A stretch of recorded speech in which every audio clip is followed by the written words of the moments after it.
morning, good afternoon, good evening. Um, Happy Eid al-Fitr to all the Muslims listening to us all over the world in Nigeria. Happy celebrations and happy public holiday to all Nigerians. No, most Nigerians. Don't let me say all, because it's not everybody that is observing public holidays. But happy holidays to Nigerians, because I don't think a lot of people are taking this holiday all over the world. I think it's kind of peculiar to Nigeria. Anyway, um, good morning, good afternoon, good evening. We bid you a warm welcome. It's the Boomba on your Boom Radio NG, and a brand new first of the week and first of the new month, actually. Yep. So, it's a very interesting day. If you're just joining us for the very first time, this is where we bring you just about everything, literally everything that is happening in Nigeria and all over the world, as the case may be. And today we're talking about a few things. Over the weekend, especially on Sunday, it was Workers' Day. That's always May 1st. It actually fell on a Sunday this time. And there are a few talks about Workers' Day and a few proclamations, a few things that needs to be spoken about, a few things that need to be talked about. Things that like affecting Nigeria, the Nigeria workforce, and generally the world at large. A few things. Also, sadly, yesterday as well, which I think that a lot of people, which I feel a lot of people have been gearing up for today's celebrations and all that. The news broke that another building collapsed in Lagos. And there's been a lot of back and forth, but I think by this afternoon we've gotten a bit more understanding to a lot of things. The angle from the agent of the building, the angle from LASEMA, the angle from NEMA. A lot of people back and forth. Even the angle, the president Buhari, surprisingly has a very good, very fast reaction on this one. I was surprised. He has a reaction on this already. So, there are a few things also, there are a few things about politics. It's almost 2023, so there's a lot of conversation about politics. I also saw something earlier today. Remember that last week we had talked about how the NDLEA was talking about aspirants basically to elective posts that people need to do drug tests and all. They basically were advising that parties should inculcate it in their screening process. Now, one of the parties has come up to talk about it. The NNPP has something to say about it today. Also, if with time permits us, there's a particular video that is going viral and people are calling it animal abuse, animal cruelty. We don't know yet. Everybody has their own angles and sides to it. So we definitely will get around to it. So again, happy Eid al-Fitr. And shout out to my Arsenal people. Shout out to my Arsenal people. It's a conversation I could not let go of. They have decided to, which honestly I do not understand what is happening. Two teams I don't understand what is happening like that. If you would agree with me, is Arsenal and Chelsea. 3 matches that, take for example Arsenal, 3 matches that we thought, or a lot of people thought was going to be a walkover for them. They lost. Then the ones that everybody was like, these people, they are actually going to get beaten. They won back to back to back. And then it looks like also Chelsea is on a losing streak, which I don't understand. To be honest with you, I'm not a Chelsea fan. Everybody knows that. But this season's team is a beautiful team to watch. So I thought. The beginning of the season, they looked really good compared from last season to the beginning of the season. They looked really formidable. In fact, at some point, we thought that they were title contenders, but the way it's looking, I'm not sure anymore. I don't even think they they're title contenders anymore. But they really looked really like really good, and all of a sudden, we are here. We are where we are. That's football. My name is Shola Rogers, by the way. Thank you for finally giving me a chance to say something. So you were saying? That's football. Happens. No, I think there should actually be an explanation. We shouldn't just say that's football. There's no need for an explanation. It's football. It happens. You get. It just happens. It's normal. You know, it's a league. It's a marathon. It's a league. It's a marathon. Some have to lose. Some have to win. You know, and one team is on the up and up. The other one is on the down. It's just normal. Anyway, still talking about the league. Liverpool and Manchester City do not seem to want. We don't know who is going to, because right now, Man City looks like they're about to finish everybody, anything finishable at this point. And I'm like, if you had this much verve, like SR would say, is football, yeah? If you had this much verve, which we always knew that they had anyway, all the games, would I say, or at least most of the games they lost were games that they shouldn't have lost, because at a point they were leading for with about 12 points.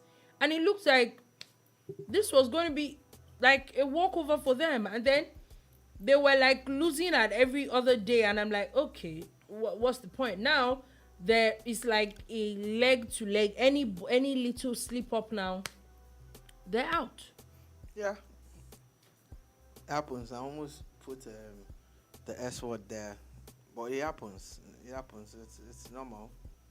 You expect a certain kind of result because of maybe your bias or your analysis or your facts, the data that's available to you. But you will find that the only difference year in, year out, most times, is just the certain team at a given time. It's still going to be the team that has had the most preparation, the best points on the road, and making sure the home points are not dropped at all or dropped minimally will come out on top. So you're not going to be surprised, because you look at the way the two teams you're referring to prepared, and you get why.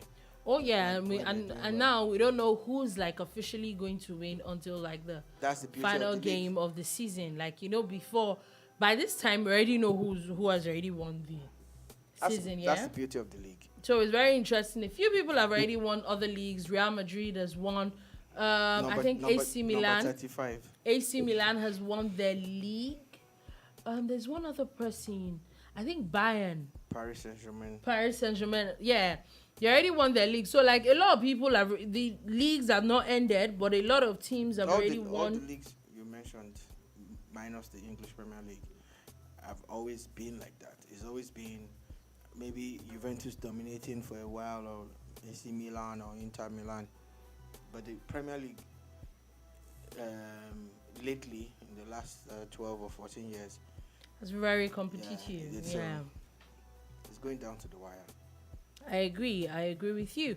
So, moving off that, and let's talk about it. Yesterday. Yesterday was there's a lot of news coming out from yesterday. Yesterday was Workers' Day, all over the world. Yeah, and there's been a lot of conversation about Workers' Day, and one of the very interesting ones that I felt that we had talked about, that we're going to talk about, was a report by the National President Association of Senior Staff of Banks, Insurance and Financial Institutions, with the president of Oyinkon Olasonye, where she was discussing about 75% of workers in the banking sector are staff. So explain to us, let's even start from that. What are casual staff? Okay, so the banking sector in Nigeria is arguably one of the biggest subsectors, because its successes and failures are tied directly to Nigeria's economy. Like, if the banking sector doesn't do well, we all feel the pinch. So a multi-trillion naira industry that is built on casualization. So you said what are casual staff? For people who do not know, yes, let's break it down. When you employ people that come into your company, they are in your full employ, so they get benefits that come with it. Apart from their salary, they get things like health coverage, insurance coverage. They get to go on leave. They get to work a certain stipulated number of hours in a day and week and month. But casual staff are not allowed to have any of this perks of office, if we are allowed to use perk in this context. Casual staff are people who will be hired. They'll be hired for a certain period of time. They cannot work for your company more than, I think it's 1 or 2 years or so. Yeah. And the law is that they're supposed to be fully employed after that period. But the people who just basically are not full staff, but they have to do the job of a full staff, if not more, because they're casual. It's a system that a lot of companies in Nigeria employ and I think it's not just banks. It's not just banks. A lot of multinationals, they, like you said, it's to save money. It's cheap labor. And we see where another angle that I even see from is a lot of companies employing like core members or like interns to cover up a lot of work that they do. You give these people the same regular work, someone that you're going to pay 4 or 5 times over.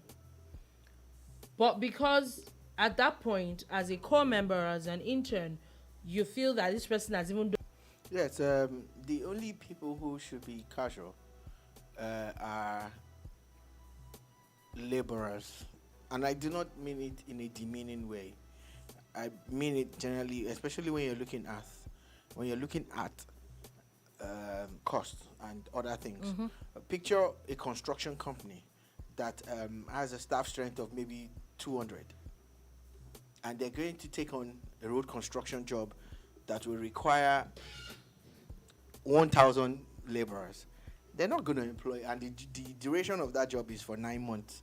They're not going to employ people for those number maybe of after that road construction, they don't even get another job for another 2 years. They're not going to keep those people for that. So for that period, they are allowed to go out and get casual workers, and that's why we have the opening for casual workers.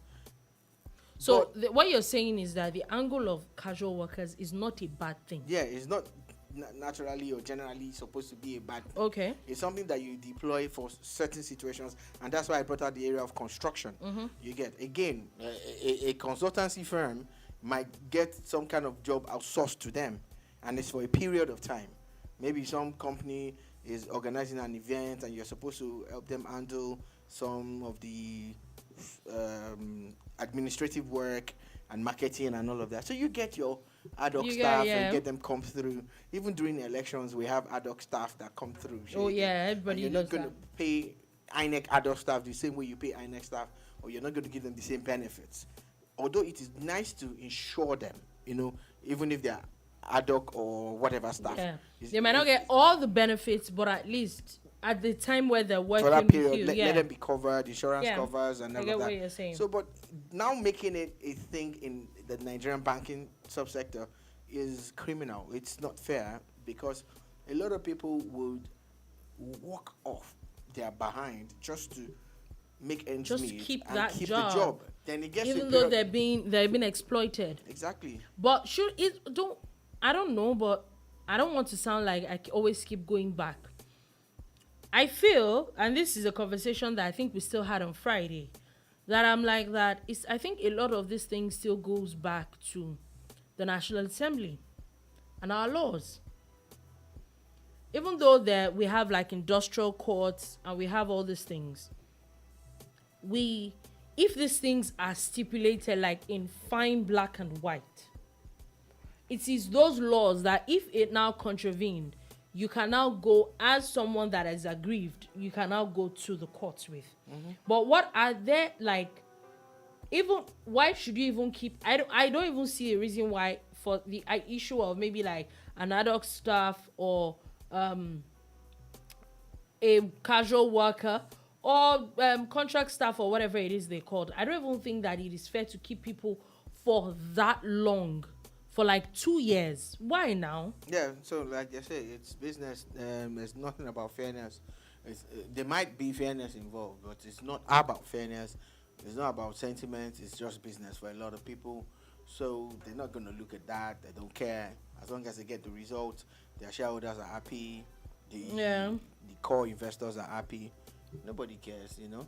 So I think it goes beyond the Senate. Yes, the House of Assembly, the State House of Assemblies, the House of Reps, and the Senate are the ones who make laws, and they're supposed to be like more or less like the custodians of law. They have oversight functions to perform and everything. But again, let's speak to humanity. Like, seriously, you're a business person. Do you really care? You don't. Right? Okay, no problem.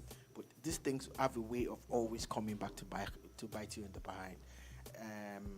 But the average businessman, not even Nigerian or African or American, the average businessman across board would always look for cost-cutting measures to maximize profit. So again, beyond the legislative functions of the House, the executive also make policies. They sign executive bills and all of that. So they should be able to look into these things too. You get, if we have a government that is in tune with the times, in tune with the people, and it's not just when you need votes that you go around canvassing. You actually are involved know what is affecting with what people everybody. Are going through. So it's not just left to the House of Assembly. It should be everybody's job.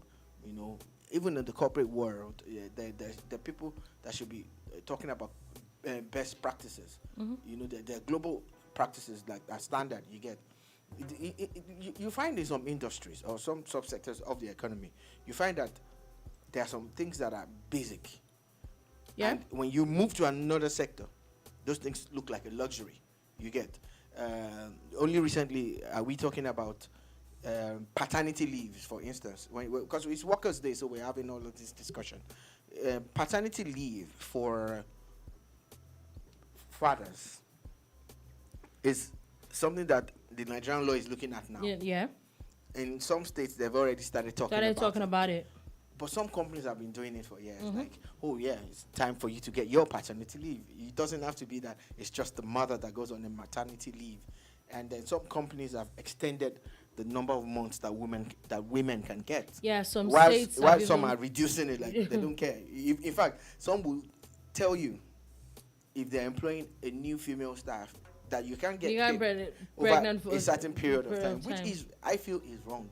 I understand where the company is coming from, but life happens to everybody. Life happens. Life definitely happens. So you take a look at all of this and say, it's not always going to be about government, but government has a role to play. The corporate world, some people have built their companies with the mind that they're going to make money and still make their staff happy. But some are like, we don't care about what their staff feels.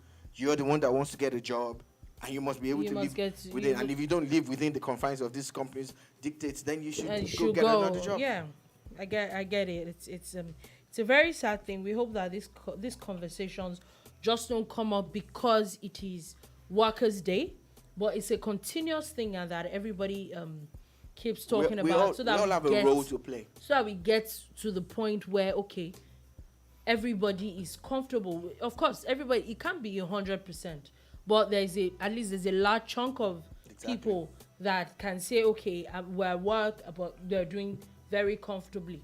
Now, still talking about Workers' Day. Yesterday, which was officially Workers' Day, Governor Obaseki of Edo State had announced that he was going to increase. He has increased the what's this called now? Minimum wage for his state by he has increased it to 40,000 naira. I know that the federal minimum wage was 30,000. Yeah. And it's he now increased it to 40,000. I have a few questions. Yeah. I know that everybody feels that it's a very happy thing to, do you understand? It's good, it's this, it's that. Now, talking about it, before we even get to that point, the same yesterday, there were a few people that had come out to protest in the same Edo State about their pensions not being paid since 2012. Yes, maybe he was not the governor then, but at least he's the governor now, so you carry everything along with you. The good, the bad, the ugly. Now, my question is, and which I feel that a few things that I think about Nigerian law that are very, I won't say defective, but it's very interesting. I know that things like minimum wage are in the, not the concurrent list, the executive list, yeah? So it can only be changed by the federal. Mm-hmm. And I did a little bit of here and there. So now states, according to the law, states can arbitrarily reduce the minimum wage. Minimum wage is what the federal government says it is, and that's it. But states, if they are very magnanimous, like Mr. Obaseki, can decide to increase it. Which is the part I don't get. Why I don't get it is that, isn't that setting up other states? Okay, very intelligent question that you raised there, and let's go through the old rigmarole and quickly come to some kind of a meeting point. So the minimum wage discussion has been raging for years. It's something that you always hear. When it was 8,000 naira, then it was increased to 18,000 at some point and all of that. So the federal government, to stimulate the discussion and make things happen, raised it, and ideally all the states were supposed to concur. Which some people are still not paying and that tomorrow, one. A lot of states are saying they can't even afford the 30,000 minimum wage. Yeah. But we need to have this discussion. We keep and before we go on, please, for people that do not understand, we're not saying that everybody gets paid 30,000 minimum. It's the minimum, which, as a state or federal worker, nobody really gets paid that 30,000. Yeah. It's the minimum. Is the minimum basic. It's not depending on your the percentage of that now translates to whatever level you're on. But normally, nobody even gets paid in the federal or state. Nobody even gets paid 30,000. So that's a good breakdown. The thing here is that there are a lot of discussions surrounding this that people are just skirting over. Okay. So let's really dive right into it. The workforce, the government's workforce, how productive and effective have they been, and will they be with the way they are currently structured? We still have the issue of ghost workers. So again, a lot of politicians create employment that most likely they can't keep up with. Yes.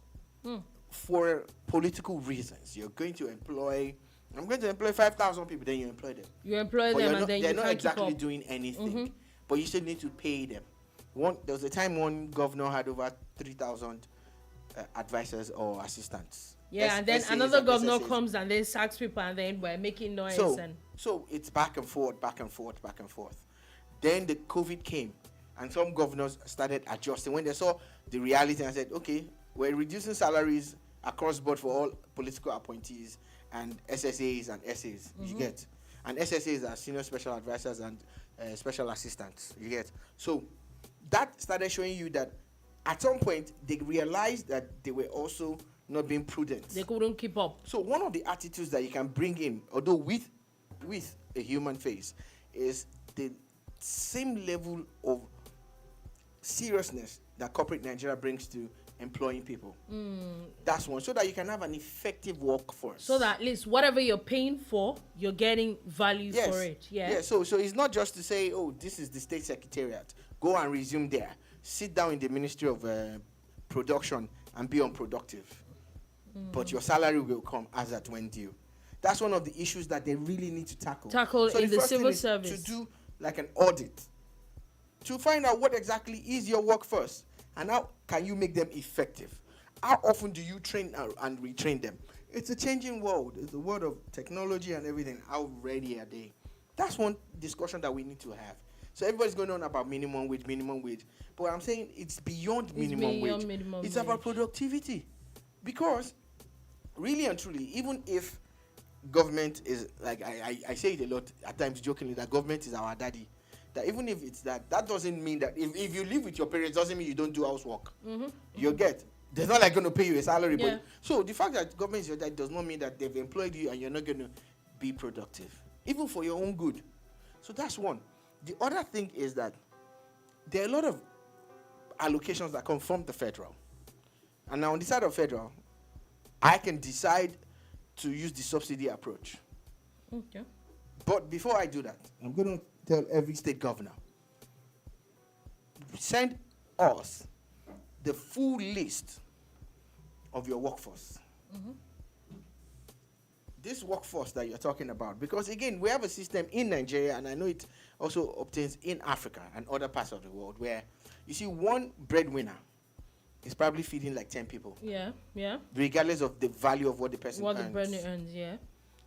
So send us a verifiable list, which we will set up an audit committee, independent audit, that will go from state to state, really verifying the workforce. And that's another way of getting a very strong database. Yeah.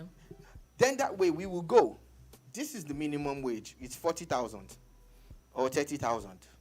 We're paying 50% of it. Since the states are saying they cannot pay 30, for every state that says they can't pay 30, for every state that can even pay it 2, we want to pay 15,000 every month for the next couple of years. So, but we're going you have to pay. So now it means that the state too has to be productive enough to be paying the other part that they're going to pay. So what that means is that for some states they can employ more people and say, let the FG pay this one. The money we'll save from this can get more people into the workforce. Why we're doing that is because we need to employ more people, especially in virtually every area of life. But that might stop the rot. Depending on how they interpret it and they carry it out. A lot of people will be like, no, give us the money and we'll handle it ourselves. And that's where the problem lies. I was watching Teniola, fantastic singer, Tenny the Entertainer. I've been observing her more closely for the past 4 days, where she tweeted at people and said that she wanted to pay school fees for 2 final year private university students, and she's chosen them. And she said she's paying the money to the school. To the school, yeah. So there's a lady who's owing about 1.3 million naira or so, and Tenny now chose her and said, I've seen your breakdown. What about your feeding? This money is only to cover your tuition, the money you're owing from the past and everything. What about feeding? You get? So, but the beauty of it is, I'm using this opportunity to bless her and say you're an amazing person, Tenny, is that she's paying the money directly to the school. Reason why is that you don't want to hear no stories. You don't want to hear stories that touch, yeah. So you give this lady 1.5. I'm not saying this particular lady would, or you give her 2 million or whatever. Say, go and pay, and she decides to squander it. What are you gonna do? And I remember a conversation about what you just said now, and I think it was a 17-year-old boy that was given school fees, private university as well, kind of like a family friend, and of course he squandered the money. Yeah. And I remember that my mom was like that when his mom was going off. And she was like that, I don't blame the boy. Yeah. You give a boy almost 2 million naira, a 17-year-old boy. What do you expect? There's no 17-year-old that will not squander that money. Yeah. Like, and I remember my mom was like that. Even as at the way that went to UI, she pays the school fees by herself. Yeah. There's no conversation about pay. You are the one that worked for the money. You are the one that does not want anything to happen to the money. No stories. Pay the money by yourself. Yeah.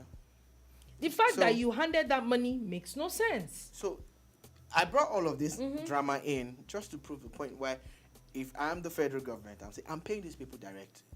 Let me have their account numbers. We'll verify and vet that they really do exist. Yeah. And all of that. And of course, there'll be periodic checks.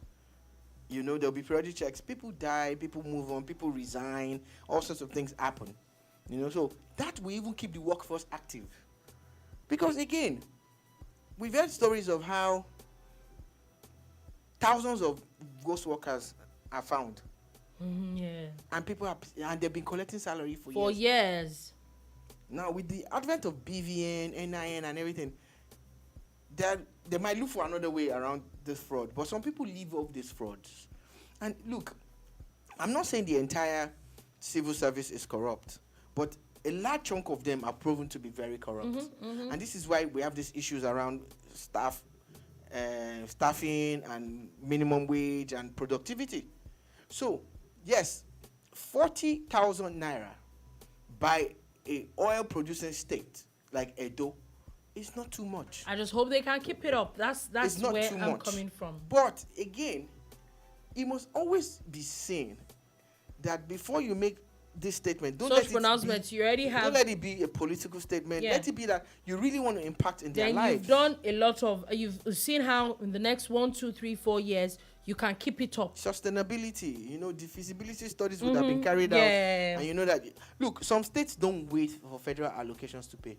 Yeah. But some states will tell you they don't have a that choice until the federal government gives them money, nothing is going to happen in that state. Which I think that's even another conversation that needs to be had.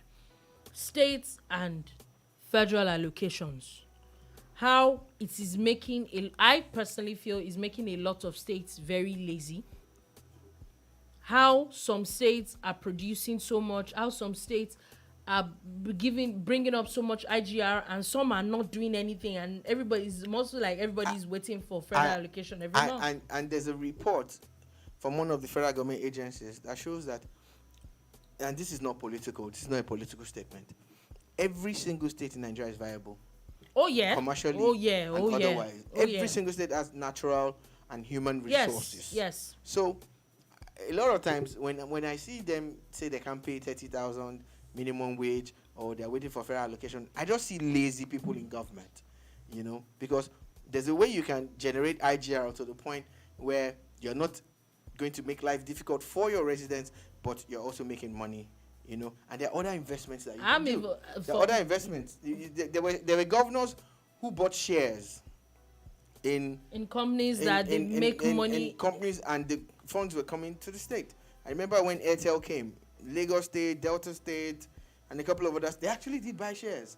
In Anambra State, I think Peter Obi bought shares in international bureaus and all of that, So you should be creative about raising funds for and making your state viable, and you don't have to wait for federal allocations. I agree with you. At the end of the day, basically, everybody from the regular person to your governor to the president, everybody needs to sit up. That's the way it is at the end of the day.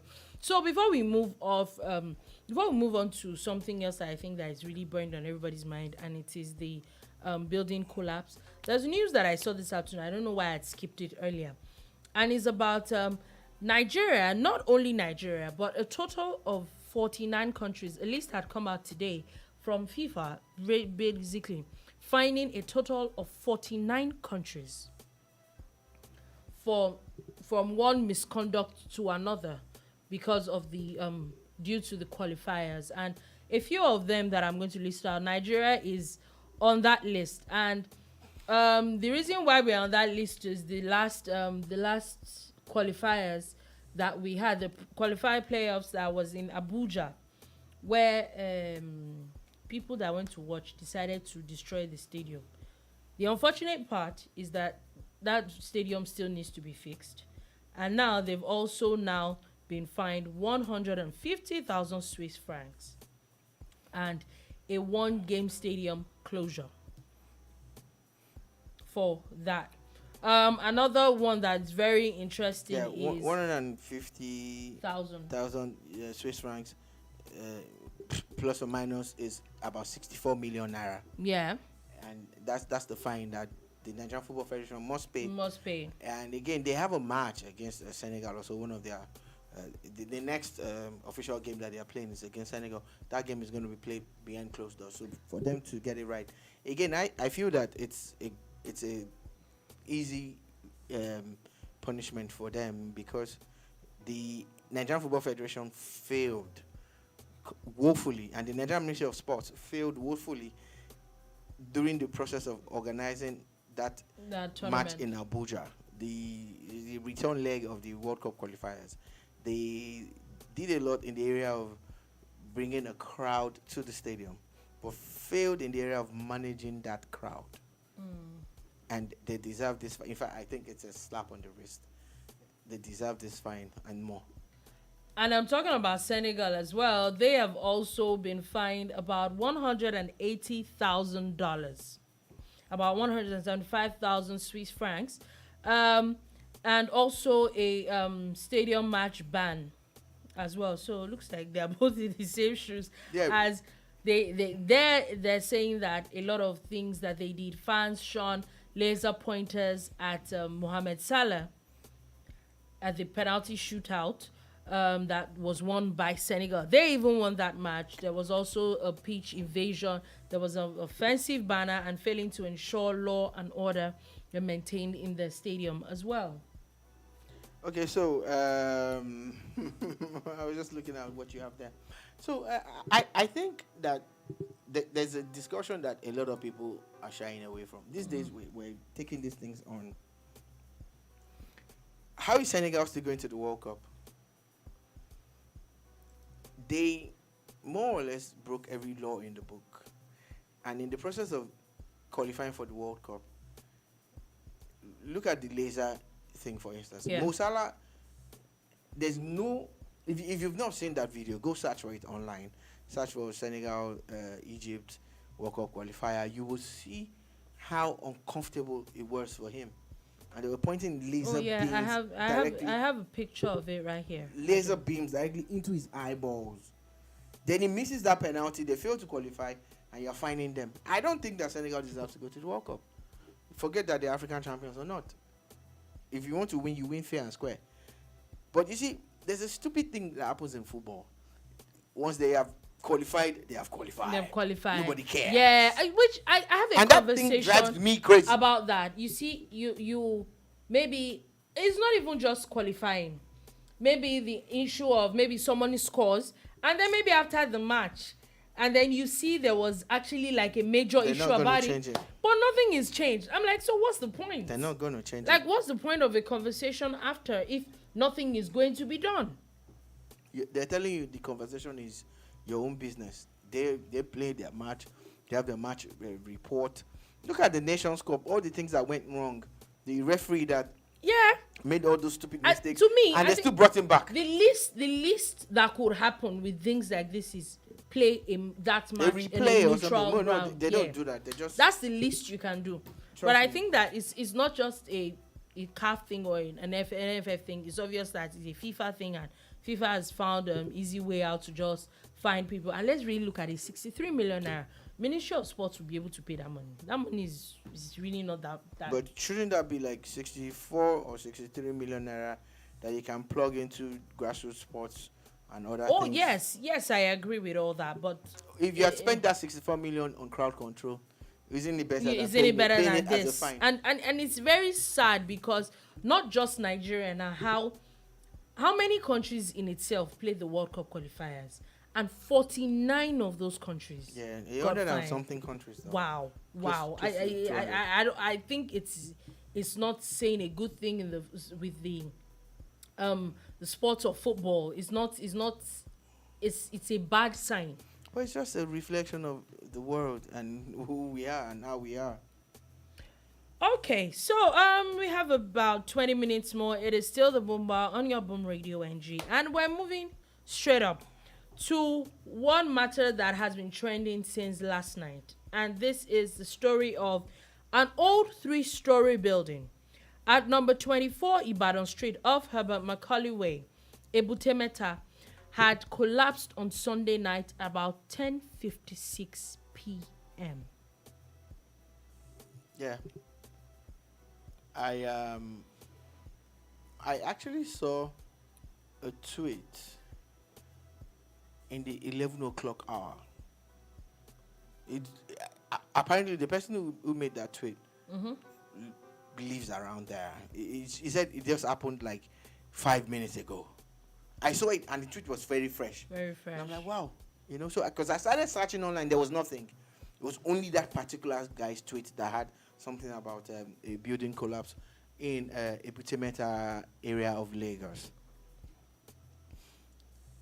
About an hour after, shout out to Gawat, Mr. Jags, the essay to the governor of Lagos on media. He was on top of it.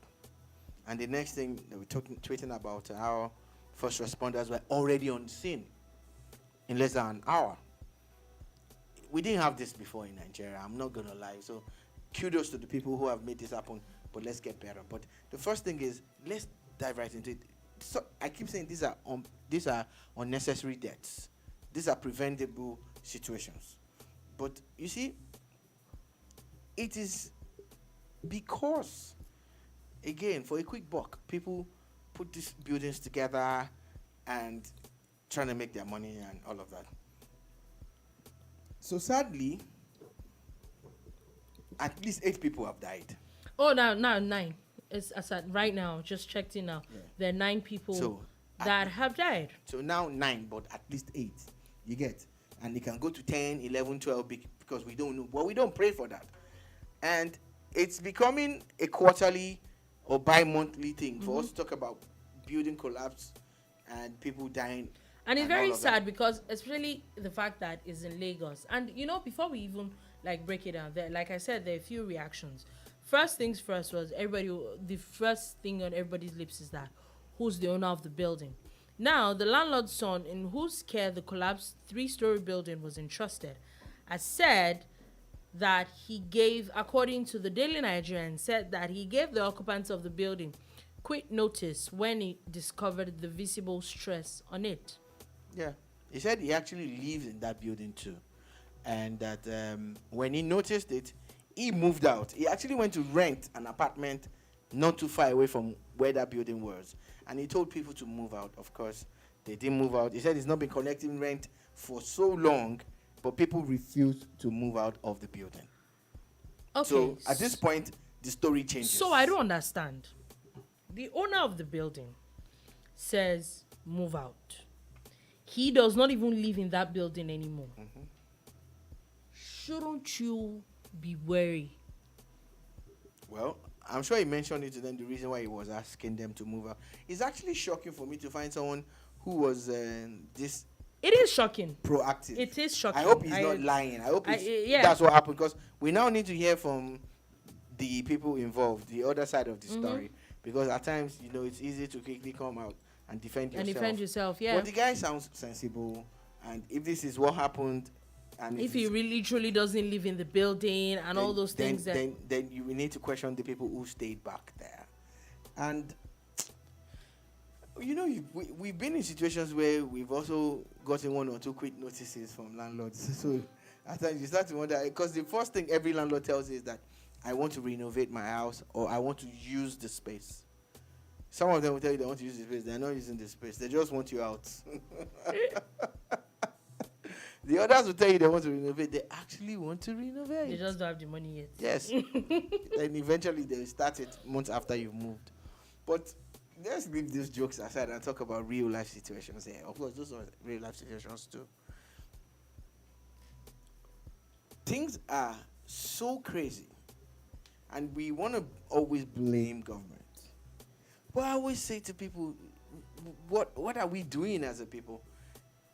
At the point where a caretaker or landlord who lives in the same compound with us calls a meeting or tells us, I'm going out. I'm moving out. You guys should move out. Should move out. My guy, move. Do you understand? Just look for a way. The honest truth is that whether we like it or not, for a house to collapse, especially a house that people are living in already, there will be visible strains. Yeah, it just doesn't. You just don't wake up. It's a 3-story building. For people that don't live in Nigeria, literally a 4-story building. Yeah, because that's America's way of counting. It's 4 stories. In the UK, it will be 3 stories. If we really look at it, there's no how a building that high will not have had issues. People, in fact, inside people's houses, you'll start seeing cracks and all those things. And then out of the blue, you just think that, and it's very sad. Yeah, I don't want to sound heartless, but I hear that people are sympathizing. President Muhammad Buhari is sympathizing with victims and all that. But it is sad that I get it that the country is not easy. Where will people go to? But if we look at it from the angle of life, because now, as at this afternoon, 9 people. There was a story of a boy and his mom. There was a 26-year-old boy that lives with his mom. They're both dead. If we look at it from the angle of life, life is the first thing. Then there's a then we I think it will be easy to put things into perspective. It's very again. We need to also play up that more people have been rescued than people who have died. Yeah. I don't know how the media got like this, and how we the people also got like this, where in such situations, oh my God, it's about the death count. Hardly would you hear people say things like 46 rescued, 2 dead. Mm-hmm. It is 2 dead, 46 rescued. Like, always playing up the negative and leaving out the positive. So kudos to the men of the Lagos State Emergency Management Agency. They're doing, and the National Emergency Management Agency, NEMA and LASEMA. Kudos to them. Kudos to all the first responders and even the volunteers on scene there in Ebute-meta that have gone out to help people look at these things. Again, one funny thing, apart from houses that are really poorly constructed, we know there are a lot of them, is that the brains always play a part in some of these things, because there's a way water just finds its way, into the whatever crevices or openings and all of that. So, okay, it's a very interesting angle from the Director General of LASEMA. Remember, which probably corroborates the story of the caretaker. So, according to him, he's saying that this is a distressed building. This building had been sealed up by government officials. This is a building that early warning had been given concerning its status. He said, in as much as we sympathize with those that lost beloved ones, we need to state it clearly that we will not tolerate this kind of man-made disaster. So when the case of collapsed buildings in Lagos became a regular occurrence, the state stepped up its monitoring and everything. And they marked several buildings for demolition.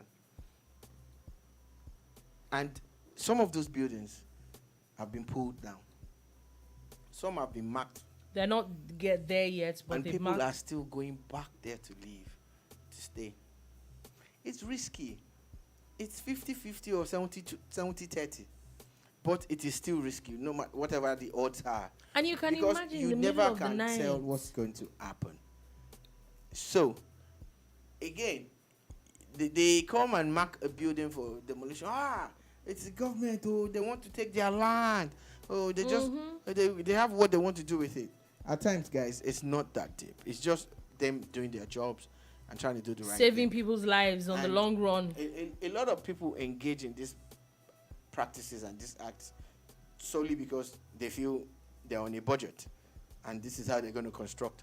But in doing those kind of constructions, you might end up in this situation.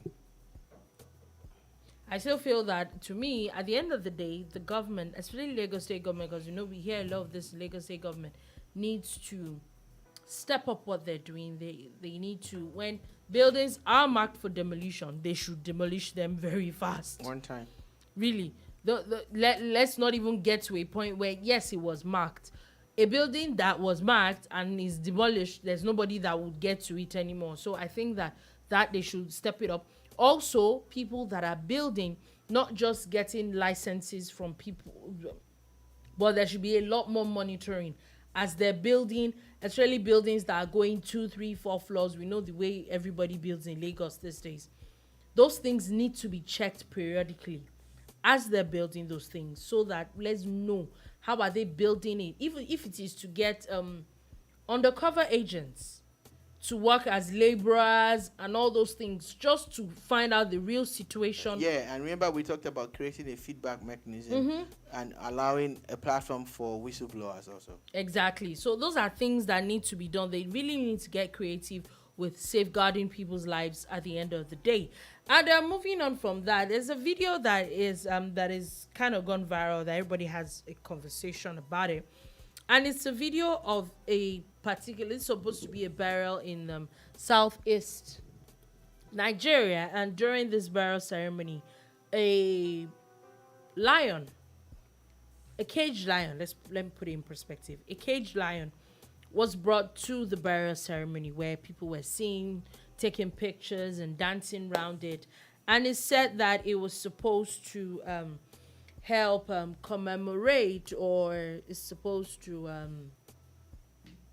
basically just commemorate this particular person, as this particular person during his lifetime was a title holder called Agu Igbo.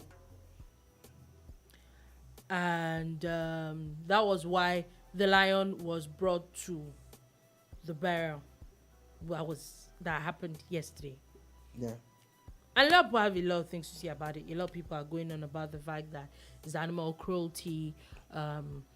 Also, there's conversation about if they were going with the I think it's Isiagu concept of what the Igbos are, that it's actually more of a leopard and not a lion. Yeah. Let me just move. And then a few other things, yeah, but it's animal cruelty. Why bring a lion? What happens if it's if something happens and then somebody gets caught up? And I'm like, okay, we take things too far in this country. Well, you see, the first thing actually that actually speaks to me is how, looking into the Igbo culture and the language, the Agu, like you pointed out, is a leopard. Just wanted to put it out there, but I know there's a leopard, but wait. Leopards are not kind of like the joke is on African. the people. No, the joke is actually on. No, we have leopards. It's tigers that that are not really our thing. Leopards What's are not Amotekun? really- We have leopards. It's tigers that we don't really have. But that's not even the bone of contention. The thing is, his family people even misinterpreted or misunderstood their language. Agu is not a lion. The lion is Odum. I'm not Igbo, but at least we did a little bit of research and we found that it's Odum. So, his title, what they should have brought in celebrating this rich man who had passed on, is a leopard, not a lion. Then again, I see a lot of funny things happening these days. Someone's mom's burial the other day, people were roasting crocodiles and snakes. Yeah. And it was a delicacy and they were eating them. And I feel like, what's going on here? At this point in time, how is this thing exotic? I don't see. In fact, if I was at that kind of part, I would leave. I can't stand those kind of animals in the first place. I'm a fussy eater, so I don't like these things. 2, the man who has died, has done his bit. You're celebrating who? The man don't go now. Who are the people that you brought the lions for? The people of the village. Okay, congratulations. But the cost of bringing that lion and all of that in the cage, you probably should have used that money for more practical things. But 3, is not even Agu, it's Odum. So you had no reason bringing the lion, the Odum, to the place, because that's what you did. And the man is Agu Igbo, which is the leopard of Igbos. For me, and one issue that I don't even have a problem with them bringing the animal, yeah, and it being caged. A lot of people were talking about how the animal was caged and how it was teased. Where did they even get the lion from? That's another question. That's a very, very, because is it that you found it, you went all the way in the bush, or it was an animal that is caged in someone's backyard, where that's a conversation. Which if it is gotten from a zoo, the zoo also needs to be questioned. So exactly. Where did the lion come from? Yeah, so the lion is supposed to be in a controlled environment, or all the way in the thick forest. So where did the lion come from? That we don't. That's a very vital question. But for me, my issue was, if whether it's a leopard or a lion or whatever it is, or the video that I saw, there was nothing the lion was doing there. For me, if you had said maybe you got trainers, and then They brought it out of the they cage. brought it out of the cage, Put it on and a leash. put it on a very, very serious leash, and then as maybe you're carrying the man, A procession. there's a procession, and maybe the lion is part of the procession. I would have said, okay, there is a reason for this, but it just looked like it was just parked there, and people were just dancing around it and taking pictures, and I'm like, it looks like it was disrupting even the event. You see, So that's it for me. Like, what's the point? for me, in rounding up on this matter before we go to the next one, is that at times when you have that brainwave, sleep over it. It's not every idea that you have that makes sense. This can be likened to the lady who decided to give out petrol as souvenir. These are two unnecessary, Very unnecessary additions to anybody's yeah. party. I agree. I totally agree. And finally, before we go, still talking, I was actually supposed to talk about a few things that President Buhari had talked about today in his address. He was basically, a lot of things I was talking about talking to the troops, the Nigerian troops, and promising Nigerians that terrorism is getting to a point where they're closing in on these people. He also talked about the building collapse, and talking about how the constant building collapse in Nigeria is actually getting embarrassing, which I agree with. These days, it is really getting embarrassing, and it's a very interesting thing. Which, to be honest with you, I think that President Buhari is the first time that President Buhari is talking like really fast. Did he say this in person? It was a Press statement. But Why are you stressing yourself? but Okay, so those press statements. I know you're still talking, but I'm butting in to say that the bulk of these press statements have nothing to do with the president. The presidency would take in situations. They have a template for most of the responses, and they will write some freshly. So I think it's people who you employ doing their job. Doing their and jobs. that's what it is. Okay, so finally, Deputy Sen President Omo-Agege there was a video where he put out, or would I say that My phone. people took a picture or took a video where he was boasting about how he wrote the electoral act, this current electoral act, because of Delta politics. Yes, I saw the video. I think we even posted something about it on our social media. But a lot of media people have gone off about this. How can they say that? Oh, the guy that carried the mace one time, and blah, blah, blah, blah. The truth is, people will write every single law. They're not generated automatically. People sponsor bills, collectively or individually. So, yes. But the part where I feel he probably could have left out for political reasons is saying He that didn't have to say, even that though was those because of were Delta his politics. intentions, he didn't have to say, like you said. For me, I feel that anybody can write anything. Yeah. To be honest with you, with the way Nigerian politics is, or with the way our lawmaking is, a lot of things are more personal. People do a lot of things for more personal gains or reasons. But also, let's remember the fact that after you write the law, it has to be passed in both the Senate and the House of Representatives. There's a lot of laws people have written, or a lot of bills people have written that didn't get passed. So he could have written this as well, and it didn't get passed as well. Yeah. So it's not about him writing it, it's about everybody else agreeing to this particular law and a bill making it into an act. So I get it. Maybe he shouldn't have said what he said, but I'm also looking at it from the angle that someone people has to write this law. Somebody has to write those laws. Them. Exactly. All he did was just sponsor the bill, and that's it. The part of you did it because of Delta politics. If the House of Assembly didn't pass it, there's